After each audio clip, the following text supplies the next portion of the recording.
For the first time in its life, this chick is alone.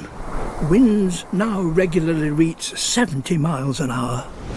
But the albatross chicks must try to stay on their nests. Surviving the storm is one thing. But now, off the nest in these freezing temperatures, this chick has just hours to live. The brutal conditions have taken their toll. Some chicks have already succumbed to exposure. The bond is so strong, it can be hard for a father to let go. More parents are returning to the colony. Something is not right. The nest should not be empty. The chick is actually right below its parent, but because it's not on the nest, the parent doesn't recognize it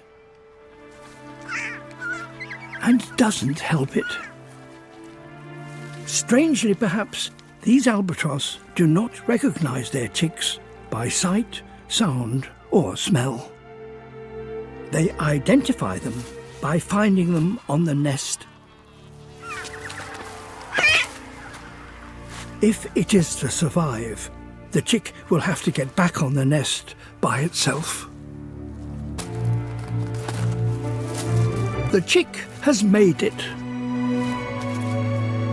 The bond is re-established immediately, and its parent once again provides the warmth that the chick so desperately needs.